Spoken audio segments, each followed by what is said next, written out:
ይህ ዲደብሊው ነው። ዲደብሊው ከመሃል አውሮፓ በየዕለቱ የሚያሰራጨውን ዝግጅት ማሰማት ይጀምራል።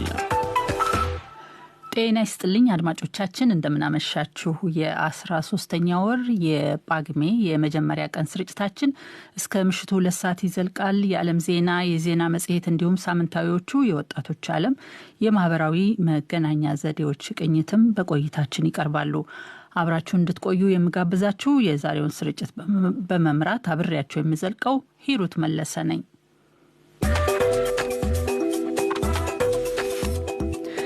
ከ12ኛ ክፍል መልቀቂያ ብሔራዊ ፈተና መካከል የ5 ትምህርት ውጤት መሰረዙ ማወዛገቡ ቀጥሏል።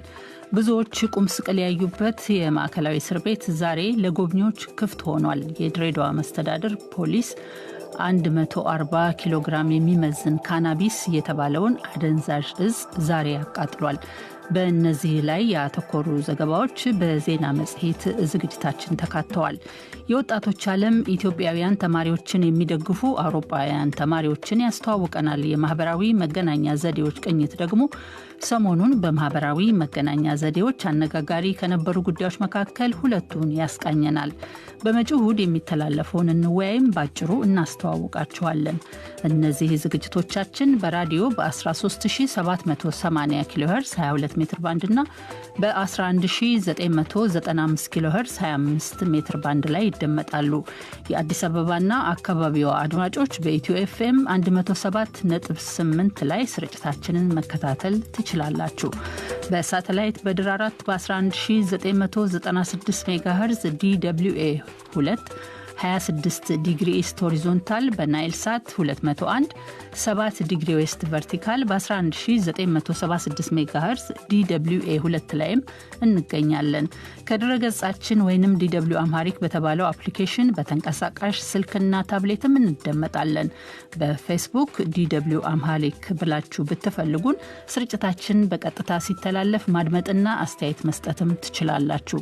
የተሰራጩ ዝግጅቶቻችን ደግሞ በቴሌግራም በፌስቡክ እና በድረገጻችን ላይ ይገኛሉ። የአርብ ጳጉሜ 1 2013 ዓ.ም ስርጭታችን የዓለም ዜናን ያስቀድማል። ነጋሽ መሐመድ ያቀርብልናል።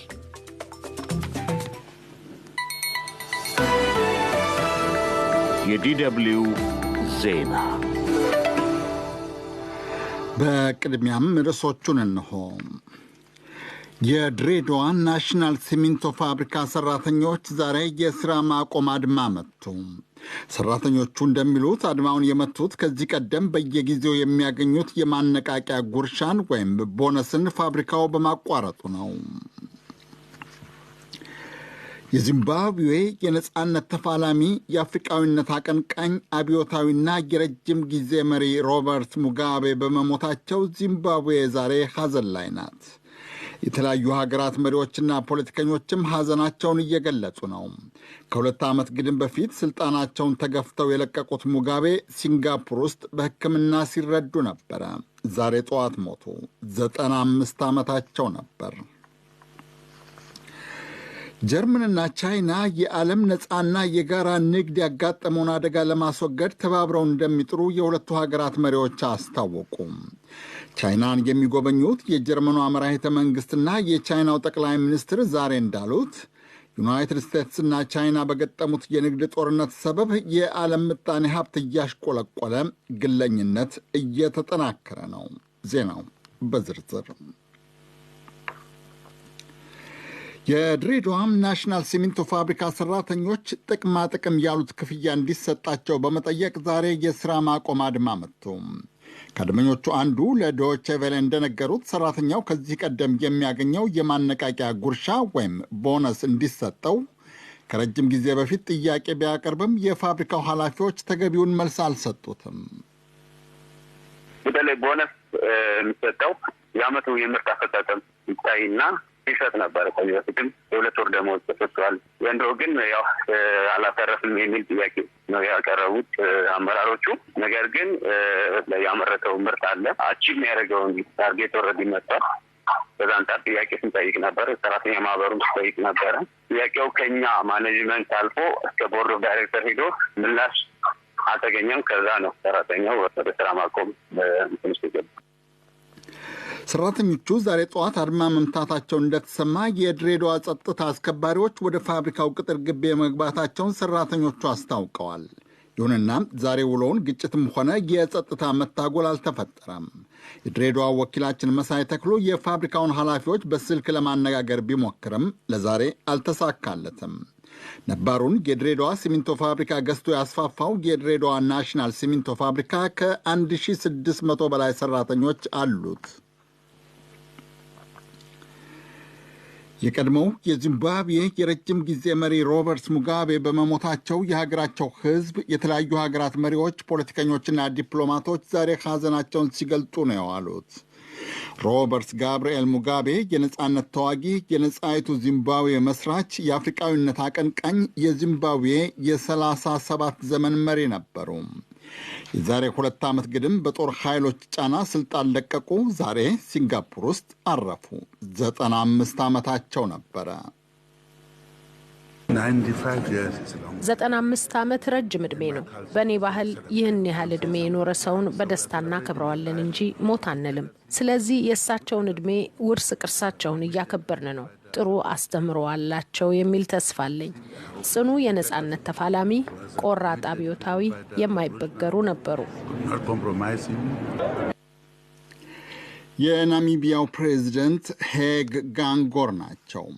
ሙጋቤ በግፊት የለቀቁትን ስልጣን ያዙት የቀድሞ ምክትላቸው ኤመርሰን ምናንጋጓ አንጋፋውን ፖለቲከኛ የነጻነት ጉልላት ብለዋቸዋል። የደቡብ አፍሪካው ፕሬዚደንት ሲሪል ራማፎዛ በበኩላቸው ደቡብ አፍሪካውያን የጥቂት ነጭ ዘረኞችን አገዛዝ ሲታገሉ ሙጋቤና ሕዝባቸው እኛን በማገዛቸው የከፈሉትን መስዋዕትነት ምንጊዜም አንረሳውም ብለዋል።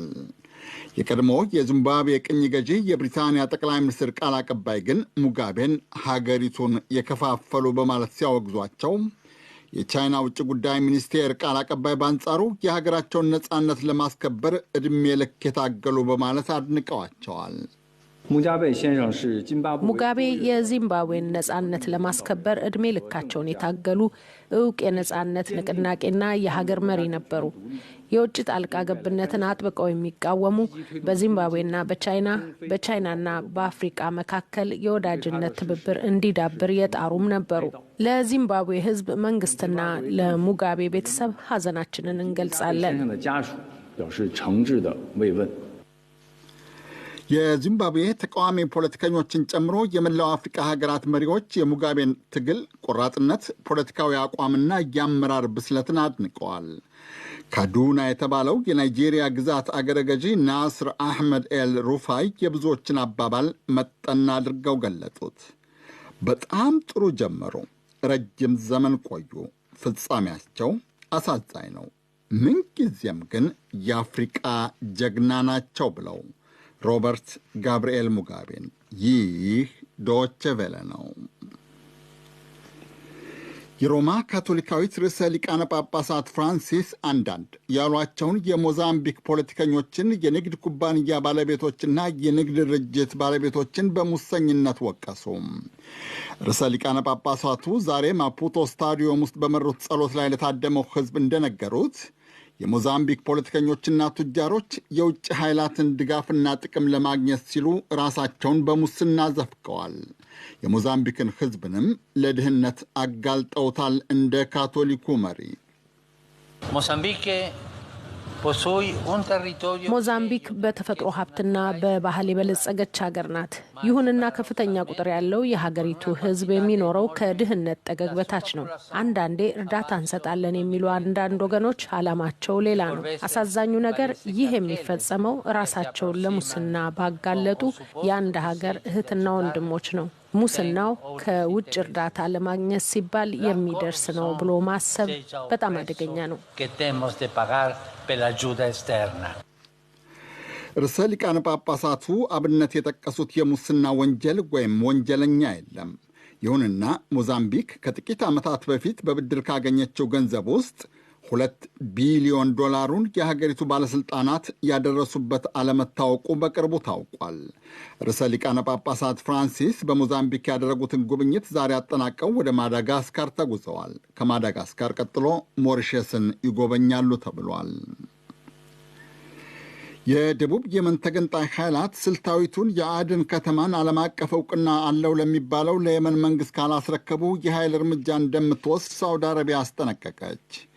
ሳውዲ አረቢያ የደቡቦች ምክር ቤት የተባለውን ቡድን ያስጠነቀቀችው የምክር ቤቱ እና የስደተኛው የየመን መንግሥት ባለሥልጣናት እዚያው ሳውዲ አረቢያ ውስጥ ያደረጉት ድርድር ዛሬ ያለ ውጤት ካበቃ በኋላ ነው።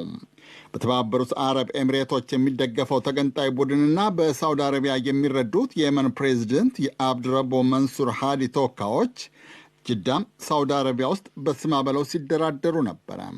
የተገንጣዮቹ ሚሊሻ ሳውዲ አረቢያ በምትመራው የተባባሪ ሀገራት ጦር ስር እንዲታዘዝ የቀረበውን ሐሳብ ተገንጣዮቹ አልተቀበሉትም። ደቡብ የመን ውስጥ የሸመቁት የሁለቱ ተቀናቃኝ ኃይላት ለውጊያ እየተዘጋጁ ነው ተብሏል። የሳውዲ አረቢያ ባለሥልጣናት በበኩላቸው የተገንጣዮቹን ኃይል እንደሚመቱ እየዛቱ ነው። የየመን መንግሥትና የደቡብ የመን ተገንጣዮች የገጠሙት ውጊያ በኢራን ይደገፋሉ የሚባሉትን የሁቲ ኃይላትን ለመውጋት እንደ አዲስ የተመሠረተውን ጥምረት ያፈርሰዋል የሚል ስጋት አሳድሯል።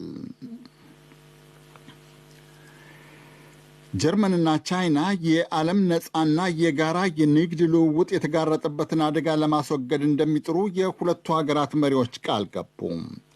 ቻይናን በመጎብኘት ላይ የሚገኙት የጀርመኗ መራሒተ መንግሥት ወይዘሮ አንጌላ ሜርክልና የቻይናው ጠቅላይ ሚኒስትር ሊ ኪቄንግ ዛሬ በጋራ እንዳሉት ዓለም ተባብሮ ከመስራት ሌላ የተሻለ አማራጭ የለውም።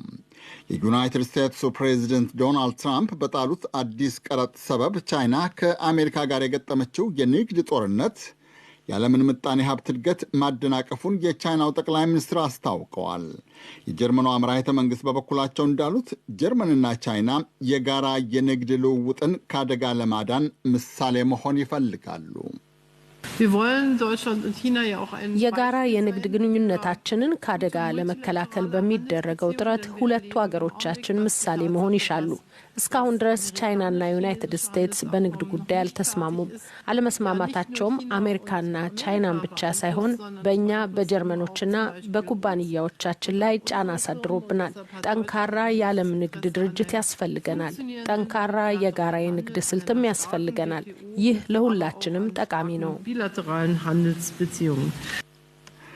ቻይና ባለፈው የጎርጎሪያውን ዓመት በንግድ ልውውጥ የጀርመን ቁጥር 1 ተሻራኪ ናት። ሜርክል ቻይናን ሲጎበኙ ያሁኑ 12ኛ ጊዜያቸው ነው። የሁለቱ ሀገራት የንግድ ልውውጥ 218 ቢሊዮን ደርሷል ባለፈው ዓመት።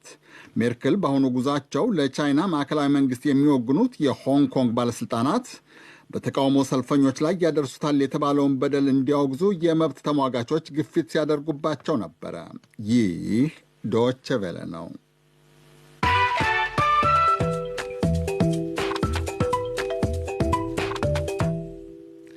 ዜናውን ለማብቃት ርዕሶቹን በድጋሜ ላስታውሳችሁ። የድሬዳዋ ናሽናል ሲሚንቶ ፋብሪካ ሰራተኞች ዛሬ የሥራ ማቆም አድማ መቱ። ሰራተኞቹ እንደሚሉት አድማውን የመቱት ከዚህ ቀደም በየጊዜው የሚያገኙት የማነቃቂያ ጉርሻን ወይም ቦነስን ፋብሪካው በማቋረጡ ነው። የዚምባብዌ የነጻነት ተፋላሚ የአፍሪቃዊነት አቀንቃኝ አብዮታዊና የረጅም ጊዜ መሪ ሮበርት ሙጋቤ በመሞታቸው የዚምባብዌ ሕዝብ ዛሬ ሐዘን ላይ ነው። የተለያዩ ሀገራት መሪዎችና ፖለቲከኞችም ሐዘናቸውን እየገለጹ ነው። ከ2 ዓመት ግድም በፊት ስልጣናቸውን እየለቀቁት ሙጋቤ ሲንጋፖር ውስጥ በሕክምና ሲረዱ ነበረ። ዛሬ ጠዋት ሞቱ። 95 ዓመታቸው ነበረ።